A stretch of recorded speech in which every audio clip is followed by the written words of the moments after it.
Assalamualaikum warahmatullahi wabarakatuh. Waalaikumsalam. Innal hamdalillah nahmaduhu wa nasta'inuhu wa nastaghfiruh wa na'udzu billahi min shururi anfusina wa min sayyiati a'malina.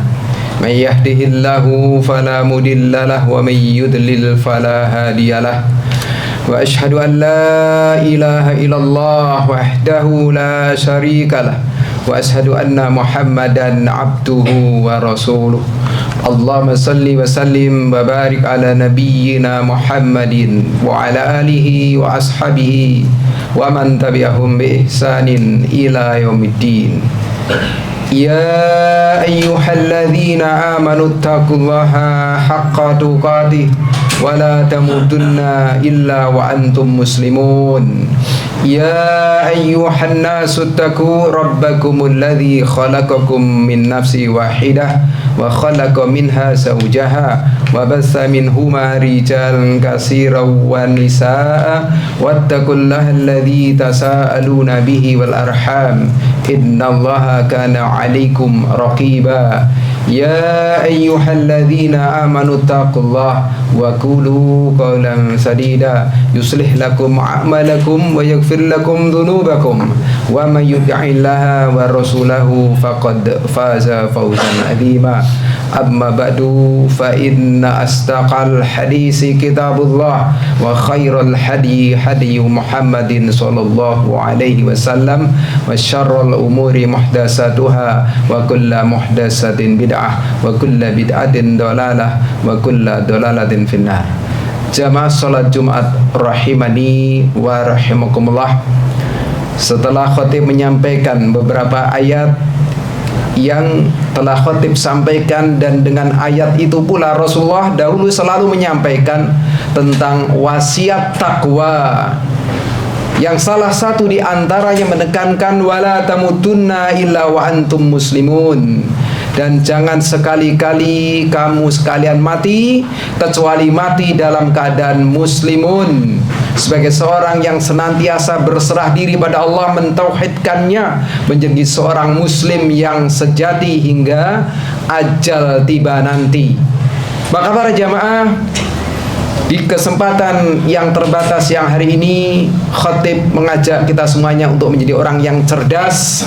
Yang pernah para sahabat menanyakan siapa itu orang yang cerdas, Rasul mengatakan yaitu orang yang banyak mengingat kematian dan banyak mempersiapkan diri untuk memperbaiki diri, perbekalan dalam menghadapi kehidupan setelah kematian. Saudaraku sekalian, tidaklah Allah menjadikan setiap kehidupan di muka bumi ini yang abadi. Tidak ada. Semuanya fana, pasti akan sirna, akan meninggal dunia tanpa terkecuali termasuk kita. Sekaya apapun kekayaan tidak bisa mempertahankan nyawa. Setinggi apapun pangkat dan jabatan tidak bisa digunakan mempertahankan nyawa. Sesehat apapun orang yang sehat tidak bisa kesehatannya mempertahankan nyawa. Suatu ketika ajal tiba, malakul maut menjemput untuk merenggut nyawa kita, pasti akan berangkat juga. Maka para jamaah, kula panjenengan harus senantiasa sadar diri tentang hal itu. Kita di sini di duniawi ini bukan tempat tinggal kita yang sejati, tapi di sini hanya persinggahan. Setelah Allah mempertemukan roh kita dengan jasad kita dalam rahim ibunda kita, selanjutnya Allah mengeluarkan kita dari rahim itu untuk singgah di dunia sementara waktu. Yang selanjutnya setelah usai di tempat persinggahan yang bernama duniawi ini, kita akan dikembalikan ke kampung kekekalan, kampung yang abadi, yaitu di akhirat, yang mana di sana hanya ada dua, surga ataukah neraka. Maka apa yang kita perbuat di sini di duniawi ini sangat menentukan akhir kesudahan perjalanan hidup kita, entah ke neraka atau ke surga, tergantung apa yang kita perbuat di sini. Maka orang-orang yang banyak mengingat mati, dia termasuk orang yang cerdas. Kenapa? Tentu akan menghasilkan perbuatan-perbuatan yang bagaimana dengan perbuatan itu mengantarkan keberuntungan dalam kehidupan setelah kematiannya. Imam Ad-Daqa rahimahullah ta'ala, beliau pernah mengatakan bahwasanya orang-orang yang banyak mengingat kematian, maka dia akan dimuliakan dengan 3 hal. Berarti 3 hal dari orang yang mengingat kematian ini merupakan kemuliaan. Pertama, ta'jilut taubah. Orang itu kalau banyak mengingat mati, dia akan bersegera taubat. Yang kedua, wal qana'atul qalb. Hati yang qanaah nrimo ing pandum. Yang ketiga, wanasatul ibadah, akan bersemangat untuk menjalankan ibadah. 3 hal ini kemuliaan yang akan didapatkan oleh orang-orang yang banyak mengingat mati. Orang kalau banyak mengingat mati, bahwasanya dirinya di duniawi ini tidak akan lama, pasti akan meninggalkan dunia menuju kehidupan yang abadi setelah mati. Dia akan melakukan 3 hal itu. Pertama, ta'jilut taubah, segera bertaubat. Kenapa? Orang yang mengingat mati, pertama segera taubat karena tidak ingin dosa-dosanya yang banyak setelah datangnya kematian dalam keadaan tidak terampuni atau belum terampuni. Tidak ingin mati dalam keadaan membawa dosa, karena dosa yang dibawa mati akan menjadi rintangan, kendala dalam kehidupan setelah kematian. Dosa yang dibawa oleh seorang hamba yang mati akan menjadi rintangan di alam kuburnya, rintangan di padang mahsyar ketika harus bertanggung jawab atas dosa-dosanya di hadapan Allah Ta'ala, rintangan ketika melewati sirat. Yang dikhawatirkan dengan rintangan itu, seorang hamba harus masuk ke neraka karena dosa-dosanya. Maka orang yang banyak mengingat kematian, dia akan pertama segera bertobat. Tidak ingin dosa-dosanya akan menjadi sebab rintangan dalam kehidupan setelah kematiannya. Dan Allah memerintahkan, batubu ilallahi jami'an ayyuhal mu'minun la'alakum tuflihun. Batubu ilallahi jami'an, dan bertobatlah kamu semuanya, ayyuhal mu'minun, wahai orang-orang beriman, la'alakum tuflihun, agar kamu sekalian menjadi orang yang beruntung. Allah perintahkan orang beriman untuk bertaubat. Ini menunjukkan orang beriman bukan berarti orang yang tidak punya dosa. Orang kafir punya dosa, orang beriman punya dosa. Bedanya, orang kafir ketika berdosa, mereka kadang-kalanya tidak merasa berdosa, tidak merasa bersalah, dan terus-menerus dalam dosanya. Sementara orang beriman ketika terjatuh pada dosa, seharusnya mereka, orang yang baik keimanannya, akan segera bertaubat, sadar diri atas kesalahannya, dan mohon ampun kepada Allah Ta'ala. Bersegera taubat, agar dengan taubatnya itu suatu saat kematian datang dalam keadaan semoga telah terbersihkan diri dari dosa-dosanya. Itu yang diharapkan, supaya kematiannya tidak mengalami rintangan-rintangan karena sebab dosa yang terbawa dalam kehidupan setelah kematiannya. Kalaupun kita para jamaah perbekalan dari amal ketaatan kita kurang, kebaikan kita kurang misalnya, kalaupun kurang setidaknya jangan sampai punya dosa. Itu masih beruntung. Orang yang bekalnya sedikit tetapi dia tidak punya dosa, itu lebih beruntung daripada orang yang kebaikannya banyak tapi dosanya lebih banyak, tetap rugi. Yang kedua, wa qana'atul qalb, yaitu hati yang qanaah. Orang yang mengingat kematian, dia senantiasa menjalani kehidupan duniawi ini dengan qanaah, nerima ing pandum. Dia jalani kehidupannya untuk senantiasa memanfaatkan setiap pemberian Allah Ta'ala berapapun juga, agar mencukupi untuk menjalankan ketaatan. Sejatinya Allah telah memberikan karunia-Nya, rizkinya, pasti cukup. Banyak atau sedikit, pasti cukup. Kalau untuk keperluan dalam menjalankan ibadah pada Allah, pasti cukup. Orang yang dianugerahi banyak harta, cukup dengan cara bersyukur. Maka syukur berarti cukup untuk ibadah. Orang yang dianugerahi harta sedikit, cukup dengan sedikit itu untuk taat, yaitu sabar. Maka sabar itu ibadahnya orang yang berkekurangan. Syukur itu termasuk jenis salah satu ibadahnya orang yang bergelimang harta atau banyak harta. Alangkah lebih baiknya ketika orang dalam keadaan sekalipun kurang harta, bukan sekedar bersabar tapi bisa bersyukur. Maka tentu dengan hati yang qanaah itu, seorang hamba akan senantiasa mencukupi berapapun yang Allah berikan untuk menjalankan ketaatan pada Allah Ta'ala. Dan disebutkan bahwasanya idza kunta da qalbin qanu'in fa anta wa sahibud dunya sawaan. Idza kunta da qalbin qanu'in, kalau engkau memiliki hati yang qanaah, fa anta wa sahibud dunya sawaan, maka engkau dengan pemilik dunia sama. Diulangi, bahwasanya jika engkau memiliki hati yang qanaah, maka engkau dan para pemilik dunia sama. Sama apa itu? Sama disebut kaya. Pemilik dunia misalnya orang yang sawahnya luas, orang yang rumahnya banyak, perusahaannya banyak, hartanya banyak, disebut apa itu? Kaya.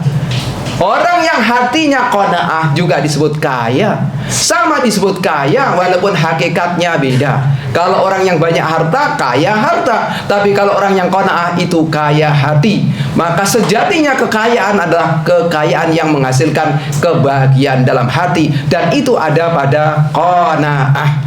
Maka orang yang banyak harta qanaah, bahagia. Orang yang sedikit harta qanaah, bahagia. Maka yang mengantarkan kebahagiaan bukan banyaknya harta, tapi qanaah dan bersyukur atas pemberian Allah Ta'ala berapapun juga. Ini saya bahagia. Maka raihlah kebahagiaan dengan mensyukuri berapapun yang Allah berikan pada kita, dengan senantiasa memiliki hati yang qanaah. Ini saya bahagia. Itulah kaya, kaya yang hakiki. Kaya yang hakiki. Laisal gina an kasratil aradi, walakinal gina gina nafsi. Tidaklah disebut kaya itu orang yang banyak perbendaharaan harta, tapi yang disebut kaya itu adalah orang yang kaya jiwa, kaya hati. Maka otomatis orang yang kaya hatinya walaupun sedikit harta, dia bahagia. Maka yang kita cari sebenarnya kan bahagianya, bukan masalah kayanya. Maka kalau bahagia meskipun sedikit harta, itulah kekayaan yang menghasilkan kebahagiaan. Sementara banyaknya harta atau sedikit harta itu bagian dari pembagian Allah Ta'ala, takdir Allah, tidak bisa dikejar dan tidak bisa dihindari. Kaya atau miskin, orang pengen kaya, kalau takdirnya miskin nggak kaya juga. Orang yang pengen miskin mungkin ada barangkali, kalau takdirnya kaya ya nggak miskin juga. Tapi yang penting entah kaya harta ataupun sedikit harta, jadilah kita orang yang bahagia dengan senantiasa qanaah, nerimo ing pandum. Yang ketiga, wanasatul ibadah. Orang yang banyak niat mati dimuliakan dengan senantiasa bersegera untuk semangat menjalankan ibadah-ibadah ketaatan pada Allah Ta'ala. Kenapa? Karena ibadah-ibadah yang dia kerjakan diharapkan itu nantinya menjadi bekal, menjadi bekal dalam kehidupan setelah kematian. Itu yang diharapkan, bukan harta yang dimilikinya. Tidak akan bisa bermanfaat. Kalaupun orang punya harta dan ikut dikubur bersama hartanya, toh di sana tidak bisa bermanfaat. Sebanyak apapun uang yang dimasukkan ke liang lahat, tidak akan bermanfaat. Yang bermanfaat adalah hanya amal ketaatan yang diterima oleh Ta'ala. Itulah yang dibawa. Maka orang yang banyak melihat kematian dimuliakan tiga hal tadi. Pertama, bersegera bertaubat, karena tidak ingin ketika meninggal dalam keadaan membawa dosa. Karena dosa yang terbawa ketika mati dikhawatirkan dengan sebab rintangan dalam kehidupan setelah kematian. Yang kedua, orang yang banyak melihat kematian diberikan dalam hati itu hati yang qanaah, wa qanaatul qalb, hati yang qanaah, hati yang terima ing pandum. Karena sebanyak apapun yang kita miliki toh juga tidak dibawa. Sudah, kita bersyukur saja berapapun yang Allah berikan, yang penting cukup untuk menjalankan ketaatan. Diberi banyak bersyukur, diberi sedikit bersabar. Yang ketiga, segeralah untuk kita mengumpulkan perbekalan sangu untuk kita bawa dalam kehidupan setelah kematian. Itulah hasil ketaatan kita, beribadah dengan sebaik-baiknya kepada Allah Ta'ala.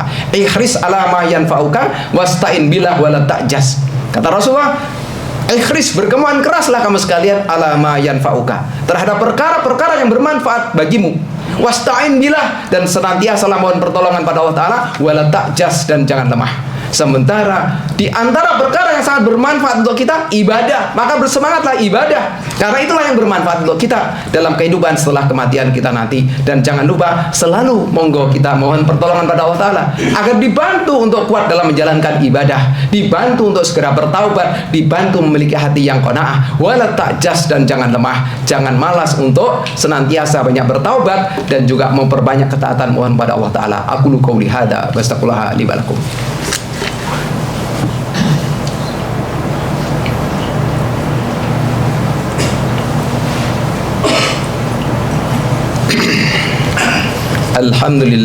Alhamdulillahi hamdan katsiran tayyiban mubarakan fih kama yuhibbu rabbuna wa yarda. Allahumma salli wa sallim wa barik ala nabiyyina Muhammadin wa ala alihi wa ashabihi wa man tabi'ahum bi ihsanin ila yaumiddin. Para jamaah rahimani wa rahmatullah, di khutbah yang kedua ini hanya menyimpulkan saja dari apa yang telah khatib sampaikan di khutbah yang pertama tadi.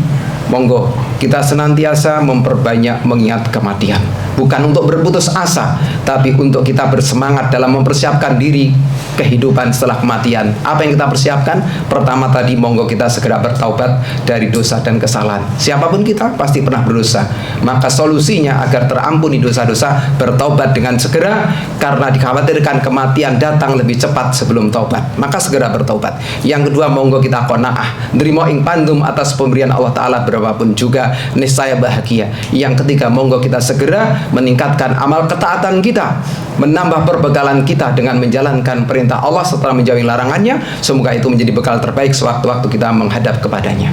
Allahumma salli wa sallim wa barik ala nabiyina Muhammadin wa ala alihi wa ashabihi wa man tabi'ahum bi ihsanin ila yaumidin.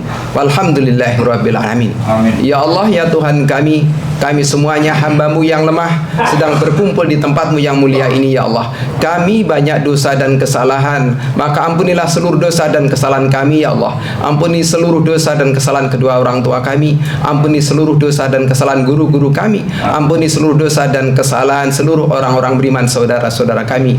Rabbana ghfir lana wa li ikhwanina alladhina sabaquna bil iman wa la taj'al fi qulubina ghillan lil ladzina amanu rabbana innaka raufur rahim. Rabbana la tusik qulubana ba'da id hadaitana wa hab lana min ladunka rahmah innaka antal wahhab. Rabbana hab lana min azwajina wa dzurriyyatina qurrata a'yun waj'alna lil muttaqina imama. Rabbana atina fid dunya hasanah wa fil akhirati hasanah wa qina adzabannar. Allahumma salli wa sallim wa barik ala nabiyyina Muhammadin wa ala alihi wa ashabihi wa man tabi'ahum bi ihsanin ila yaumil din. Walhamdulillahi rabbil alamin. Wa aqimus shalah.